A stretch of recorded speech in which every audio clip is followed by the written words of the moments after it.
Today I'm sharing 11 high protein foods I'm absolutely avoiding like the plague as a nutritionist. High protein diets have been found to help with weight loss, reducing hunger, reducing sugar cravings, and making it so that more of the weight you lose is primarily from fat and not muscle. But with this increased popularity and awareness of eating more protein has also come a lot of new high protein products. This was actually something I predicted would happen in my 2025 health trends video. And honestly, some of the products are really great and I'm a big fan of, but others will really set you up for failure with your health, your wellness, and weight loss goals. So I put together a list of 11 of these high protein foods that you'll want to probably think twice about. Let's dive into it. My name's Autumn. I'm a certified clinical nutritionist with my master's nutrition human performance, and today's video is sponsored by Kettle and Fire.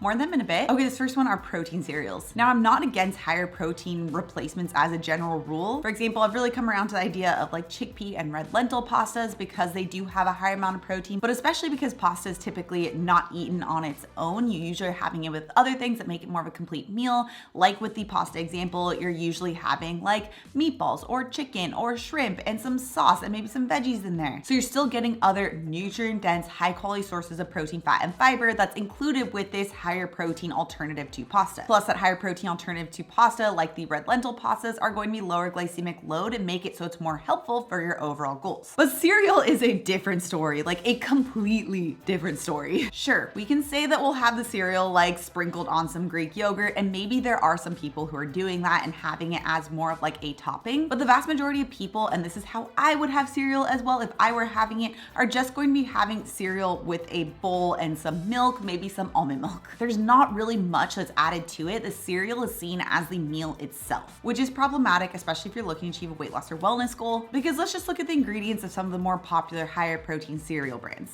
It has 13 grams of protein and it's from a decent source of protein, so it's actually not too bad there. Although 13 grams, especially to actually have this be considered a meal, is still dismally low. Most people should really be aiming for at least 30 grams of protein, and some people need significantly more than that. But then the other ingredients are mostly things like tapioca starch and an oil blend. So nearly the whole product is an ultra processed product. You're not going to get nearly as satisfied or get the benefits that you would of getting full and satisfied and reducing hunger from eating more protein. It's also just simply not a nutrient dense option because the cereal is really going to be the main portion of what you're eating, and it is so ultra processed and so stripped of nutritional value that it is just not beneficial from a health perspective either. Now, a caveat is if you're going to use like occasionally a little sprinkle of it as a topping on like your Greek yogurt or skyr, which are high protein options, then that is a completely different story. But cereal is also more of a habitual food. You don't buy like a single serve packet of it typically to use as like a little topping once.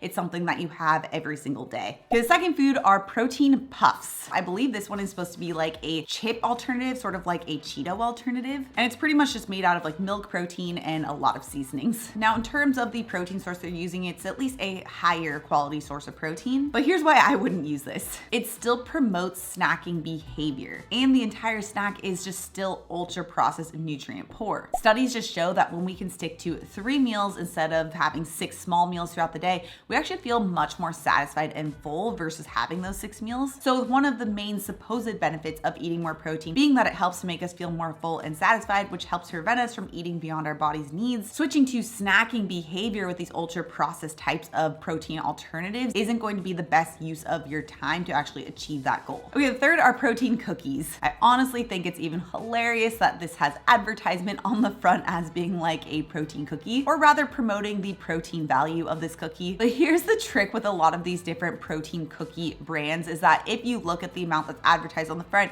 and then you flip over to the nutrition facts on the back to actually see the full breakdown, in order to get the type that's advertised on the front, you need to eat the full cookie. However, the actual like serving size they recommend is a half of a cookie. So to get that full like 16 grams of protein from the cookie, you'll also be getting about 60 net carbs and 440 calories. And when you also look at the ingredients, it's pretty much just like a regular cookie with some added protein powder. To put this into perspective, you can have about 3/4 cup of cottage cheese, and that gives you about the same amount of protein with only 5 net carbs and 153 calories. Plus, it's so much more nutrient dense and you get calories calcium and vitamin K2, which is super important for long-term health, especially in relation to our bone health and cardiovascular disease risk. Okay, the fourth is another protein chips example. This is like a honey mustard bites one. So this one has more protein given how much net carbs it has. So it's 10 grams of protein for 17 grams net carbs. But the ingredients include things like potato starch, defatted soy flour, vegetable oil, and lots of other ingredients like corn syrup and caramel color. When I was doing some research on a lot of these different diet companies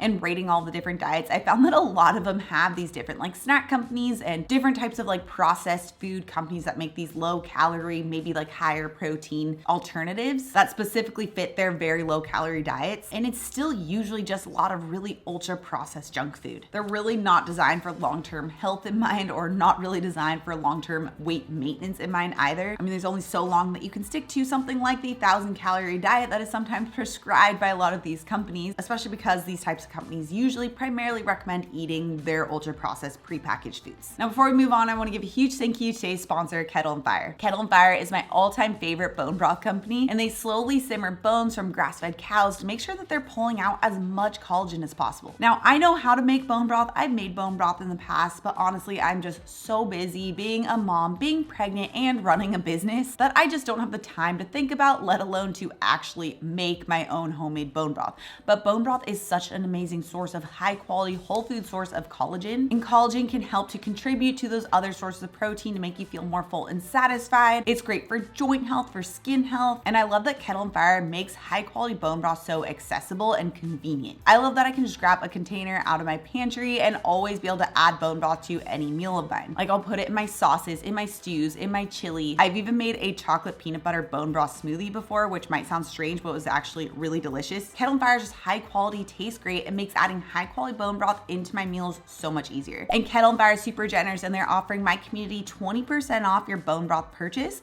when you use code AutumnBates at checkout. So make sure you stock up, and I'll have the link down description below. Okay, the fifth food are protein bars. Most protein bars I'm not a fan of. I would say like 99.999%. They're essentially just glorified candy bars if you actually look at the ingredients. There's a lot of similarities between those ingredients that are in a protein bar versus those that are in a candy bar. They just so happen to have a little bit more protein in the protein bar. Protein bars are often going to be high in sugar. They also often don't use very high quality protein, and it still promotes that snacking behavior because protein bars will never be satisfying enough to actually replace a full meal. Not to mention the nutrient quality is very low. Okay, the sixth is protein cinnamon rolls. This is one that I just happened to stumble across. And just like the cereal alternative, it's not that I'm against making a higher protein alternative to something like a treat. I think it can be a great idea if you are going to have a treat to swap out ingredients that are going to be more blood sugar stabilizing, but I am not a fan of the ultra processed pre-made ones. The ingredients are often just so nutrient poor. Pretty much every single ingredient is also going to be ultra processed, and ultra processed foods, even if they are going to have some protein and maybe even some fiber in there, tend to just not be as satisfying versus if you were to pair some of those like protein ingredients with other sources of high quality protein, fat, and fibers, which is why I'm a much bigger fan if you are going to make some type of treat alternative, just making it at home. That way you can use something like protein powder mixed with other whole food ingredients that help to boost satiety and provide nutritional value. We have a ton of these different types of recipes on our website. I also have like a mug cake recipe. The pumpkin spice one is really good. I'll have that blog post with the recipe linked down description below. Okay, number 7 are meal replacement drinks. So meal replacement drinks are designed to be a replacement to a meal, as the name implies, which means it should literally be enough to satiate you until the next meal,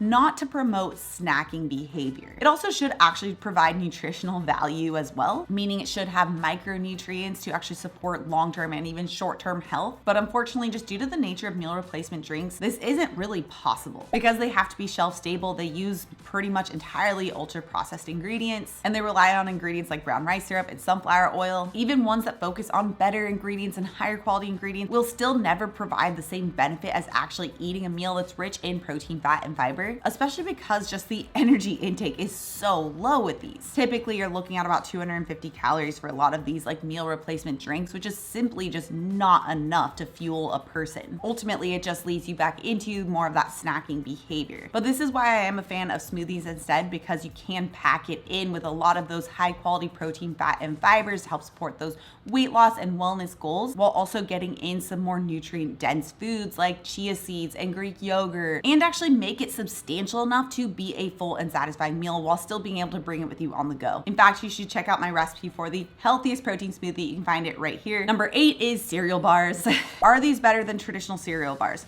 Probably. It does have more protein and it has less sugar. My problem is that something like cereal bars is still one of those more habitual snacky type of foods. So it's going to promote snacking, and snacking on hyper sweet flavored foods. Even if it doesn't have true sugar, it still promotes the sense of snacking on foods that are going to be very, very sweet. This can alter our cravings and make it so that we are going to continue to prefer more sweet foods. Number 9, protein wafer cookies. So like another protein cookie alternative. Now this one at least has more protein than the previous one I listed. It's about 15 grams of protein for 2 wafers, and it has about 12 grams of net carbs. But again, it's a convenience item of hyper sweet food, which means that even though it has more protein, it's easy to eat beyond what our body truly needs. And it's also just nutrient poor, so you're not getting really any nutritional value other than just having some protein in there. Number 10 are the pre-made protein waffles and protein pancakes. So there's like the frozen ones as well as the pre-made mixes. The mixes are often just not really high enough in protein, in my opinion, to be considered a good source of protein. They'll say protein packed on the front label, but then you'll see that for a full serving, it only has 15 grams of protein, which is really not enough in order to get the benefits of eating more protein. And the rest of the ingredients are usually just like typical waffle or pancake ingredients. But you guys know I love protein waffles and I love protein pancakes, and they can very easily be made at home as well. And I literally like lived off of protein waffles during my postpartum 20-pound weight loss journey, and I made them so much more nutrient dense and actually higher in protein, and they were so good. This is like consistently my community's top favorite recipe. I highly recommend you check it out, especially if you do love having waffles or pancakes for breakfast. I'll have the recipe linked right up here. Okay, and the 11th is candy bars. Snickers has a protein bar now. It has 20 grams of protein and 4 grams of sugar. And I do think it's funny because a lot of those same ingredients that you're seeing in something like this protein candy bar are pretty much again the same as the protein bars in general. Now, I'm not totally against having a snack as a general rule, especially if you find that you just didn't eat enough at your last meal and you really do need to eat something, but there are so much better options than the ones that I listed in this video. So make sure you check out my top recommendations for high protein snacks with this video next. Also, if you're new to my channel and you love this science-backed information, make sure you subscribe right here. Come out new videos every Tuesday and Thursday. All right, guys, thanks so much for tuning in, and I'll see you in my next video.